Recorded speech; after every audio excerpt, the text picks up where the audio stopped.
యాదాద్రి జిల్లా మెత్కూరు మున్సిపల్ కేంద్రం నుంచి రాజన్నగూడెం వరకు అసంపూర్తిగా ఉన్న డబుల్ బీటీ రోడ్డు పనులను వెంటనే పూర్తి చేయాలని డిమాండ్ చేస్తూ బీఆర్ఎస్ నాయకులు రాస్తారోకోకు దిగారు. గత బీఆర్ఎస్ ప్రభుత్వంలోనే ఈ రోడ్డు కోసం 5.80 కోట్ల రూపాయలు మంజూరయ్యాయని, కాంగ్రెస్ ప్రభుత్వం వచ్చాక ప్రస్తుత ఎమ్మెల్యే మందుల సామిల్ మళ్లీ శంకుస్థాపన చేసినా పనులు జరగడం లేదని వారు ఆరోపించారు. రోడ్డు గుంతలమయంగా మారి ప్రమాదాలు జరుగుతున్నాయని, ఇప్పటికే 2 కాంట్రాక్టర్లు మారినా ఫలితం లేదని మండిపడ్డారు. జూన్ 5లోగా పనులు ప్రారంభించుకుంటే దీక్ష చేస్తానని ఎమ్మెల్యే హెచ్చరించినా అధికారులు లెక్క చేయలేదని, ఎమ్మెల్యే వెంటనే స్పందించి పనులు పూర్తి చేయించాలని డిమాండ్ చేశారు.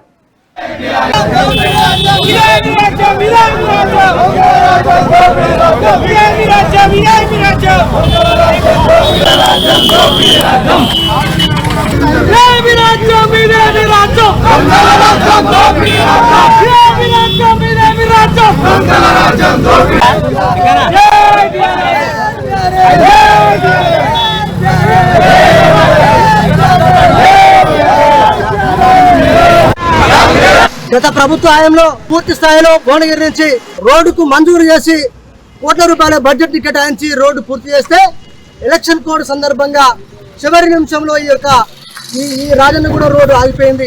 ఆగిపోయిన తర్వాత ఇప్పుడు 32 నెలల తర్వాత కాంగ్రెస్ పార్టీ ప్రజాపాలన ప్రజాప్రభుత్వం అధికారంలోకి వచ్చి ప్రజలను నిర్లక్ష్యం చేసి అభివృద్ధి పరంగా నిర్లక్ష్యం చేసి ఈ రోడ్డు మీద ప్రమాదాలు జరుగుతుంటే, రోడ్డు మీద అనేకమైనటువంటి యాక్సిడెంట్లు జరిగి మరణాలకు దారితీస్తుంటే, చాలా మంది ఆసుపత్రుల పాలై అధోగతి పాలవుతుంటే కూడా ప్రజాపాలన ప్రజాప్రభుత్వం ఇక్కడ ఉన్నటువంటి స్థానిక ఎమ్మెల్యే మందుల సామ్యాల్ గారు నిర్లక్ష్యం చేస్తుండ్రు.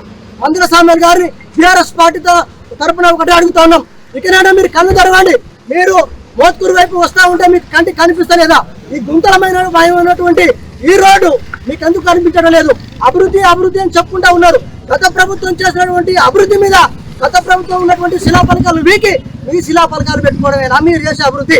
గత ప్రభుత్వం చేసినటువంటి బంగ్లాలు కానీ రోడ్లు కానీ ఏవైతే మంజూరైనాయో వాటి మీదనే మీరు కొబ్బరికాయలు కొట్టి మరి పూలు తల్లి మరి రుబ్బర్ల కటింగ్ చేయడం వల్ల మీరు ప్రజాపాలన అడుగుతా ఉన్నాం.